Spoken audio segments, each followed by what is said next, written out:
Paz e graça do Senhor Jesus a todos. Bem-vindos ao canal da EBD da Assembleia de Deus Madureira de São Miguel do Araguaia, em Goiás. Hoje, sábado, 16 de maio de 2026, avançamos na leitura complementar da nossa Escola Bíblica Dominical. O nosso estudo está fundamentado na lição 7 da revista, cujo tema central é a unidade, a receita que nos faz vencer as adversidades da vida. O nosso alicerce para a exegese de hoje encontra-se na segunda carta do apóstolo Paulo aos Coríntios, capítulo 12, versículo 18. Iniciaremos agora uma análise teológica profunda sobre este mandamento, compreendendo que a unidade não é uma mera sugestão, mas uma exigência espiritual inegociável para o corpo de Cristo. Para a nossa exposição de hoje, estabelecemos uma estrutura em 5 pontos. Primeiro, o princípio da mesma fé. Segundo, a diferença entre união e unidade. Terceiro, o exemplo de Neemias. Quarto, vencendo a mente carnal. E, por fim, o testemunho da Igreja Unida. Entrando no nosso primeiro ponto, o princípio da mesma fé, ancorado no texto de 2 Coríntios 12, 18. O apóstolo Paulo, ao escrever à igreja em Corinto, faz uma defesa veemente e irrefutável da sua integridade ministerial e da dos seus cooperadores. Ele questiona a igreja de forma incisiva. Não andamos porventura no mesmo espírito, sobre as mesmas pisadas? Notem que esta passagem é, na verdade, um profundo tratado eclesiológico sobre a unidade. Paulo e Tito não possuíam apenas um contrato de trabalho ou uma aliança formal. Eles compartilhavam a mesma essência espiritual e o mesmo rigor ético e moral. Andar nas mesmas pisadas significa ter uma conduta alinhada, guiada pela mesma doutrina, inspirada pelo mesmo Espírito Santo. Onde os obreiros e os membros andam em direções opostas, nutrem motivações divergentes ou agendas próprias, não pode haver a verdadeira obra de Deus. Diante desta verdade apostólica, faz-se necessária uma reflexão sincera e profunda. Estamos, de fato, andando no mesmo espírito que os nossos irmãos? As nossas pisadas diárias demonstram real concordância com a fé que professamos em conjunto? Avançamos para o ponto 2, a diferença entre união e unidade e os seus conceitos teológicos. Há uma diferença teológica abismal entre união e unidade. A união é simplesmente a soma, o ajuntamento físico de pessoas no mesmo espaço. Historicamente, os homens que construíram a Torre de Babel possuíam união.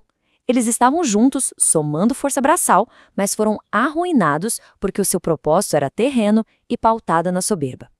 A unidade, por outro lado, em seu rigoroso sentido bíblico, exige muito mais do que a simples presença física no templo.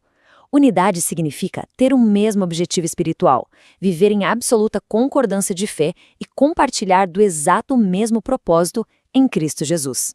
O bispo Abner Ferreira nos traz uma síntese sublime desta verdade. A união nos congrega como igreja, como ajuntamento, mas é a unidade que nos consolida verdadeiramente como o seu corpo. A unidade bíblica não significa uma uniformidade mecânica, onde todos são iguais, mas sim um estado de maturidade espiritual. É essa maturidade que blinda a congregação contra os falsos ventos de doutrina e que equipa os santos para o serviço. Sem essa unidade de propósito, qualquer projeto no reino de Deus está fadado ao fracasso.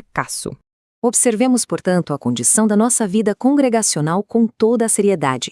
Somos apenas um ajuntamento físico nos dias de culto ou somos verdadeiramente um corpo orgânico operando em unidade espiritual? Ponto número 3, o exemplo de Neemias e a relação entre liderança e propósito. Recuando ao Antigo Testamento, a liderança de Neemias é um modelo providencial de como transformar um povo fragmentado e desanimado em uma força unida e coesa. Neemias adotou 3 posturas fundamentais que moldaram essa unidade. Primeiro, ele soube ouvir. Ele prestou atenção às queixas do povo e avaliou as palavras com sabedoria, pois ouvir com atenção é um gesto de amor que constrói pontes. Segundo, Neemias foi absolutamente claro e verdadeiro. Ele não escondeu a realidade desoladora de Jerusalém. A confiança não germina no solo da mentira ou da omissão. E terceiro, ele estabeleceu uma missão conjunta, deixando claro que a reconstrução não era um privilégio da nobreza, mas uma responsabilidade coletiva de toda a nação. Ao declarar, vinde, pois, e reedifiquemos o muro, Neemias atribuiu significado espiritual ao esforço do povo. Ele pegou um trabalho braçal e o elevou a um propósito profético. Quando a liderança exerce a transparência e estabelece um propósito comum, fundamentado na vontade de Deus, a congregação responde com obediência pronta e alegre.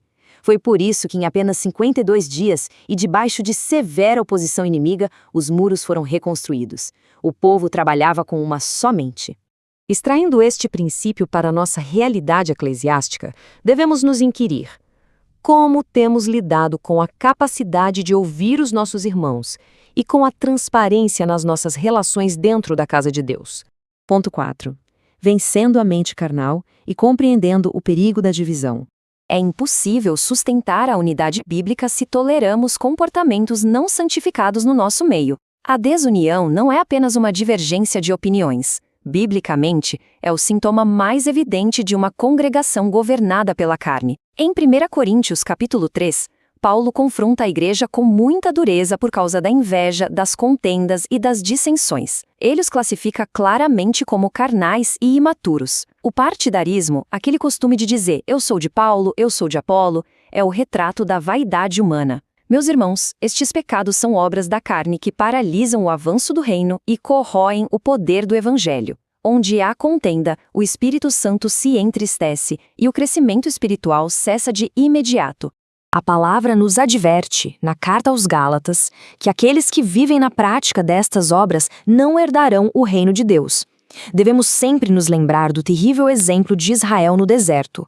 A murmuração, a divisão constante e a desobediência à liderança instituída lhes custaram 40 anos de peregrinação inútil e a morte de toda uma geração. O preço da contenda é altíssimo. O único antídoto revelado na Escritura é a crucificação diária da nossa própria carne e o andar contínuo no Espírito. Coloquemo-nos agora diante do espelho da Palavra de Deus. Temos nós, de fato, crucificado a nossa carne, abdicando até mesmo das nossas próprias razões para manter a paz e a unidade no corpo de Cristo? Chegamos ao quinto e último ponto: o testemunho da Igreja unida e a manifestação de Cristo. Quando pela graça vencemos as barreiras da carnalidade e estabelecemos a verdadeira unidade teológica e relacional, a Igreja se torna uma força irrefreável nesta terra. A Igreja unida é a manifestação visível da glória de Cristo para o mundo. É por meio da unidade que expressamos o poder do Evangelho e alcançamos os perdidos com eficácia. Além disso, a unidade é a temperatura correta e natural para a operação plena dos dons do Espírito Santo. Em Efésios, Paulo ensina que dependemos uns dos outros para sermos perfeitamente edificados. A desunião trava a operação espiritual, mas a unidade libera a multiforme graça de Deus, capacitando a Igreja a servir por profundo amor filial e nunca por obrigação. O próprio Senhor Jesus Cristo estabeleceu a prova definitiva da nossa autenticidade no Evangelho de João 13,35. Nisto todos conhecerão que sois meus discípulos, se vos amardes uns aos outros. O amor prático é a evidência irrefutável do novo nascimento. Sem o amor, toda a nossa ortodoxia teológica é vazia. Amar, no contexto cristão, é tolerar as fraquezas, perdoar as ofensas e ligar todas as coisas neste vínculo da perfeição. Este testemunho de unidade atrai os pecadores aos pés da cruz. Encerramos a nossa exposição com esta última e incisiva indagação espiritual para levarmos conosco. O mundo consegue de fato ver a pessoa de Jesus Cristo através da nossa unidade cristã? Pensemos com seriedade sobre isso ao longo desta semana. Que a graça e a paz do Senhor Jesus seja com todos vocês. Convido a todos a estarem conosco na próxima lição da nossa Escola Bíblica Dominical, onde continuaremos a aprofundar o nosso estudo na inerrante e santa Palavra de Deus. Até lá!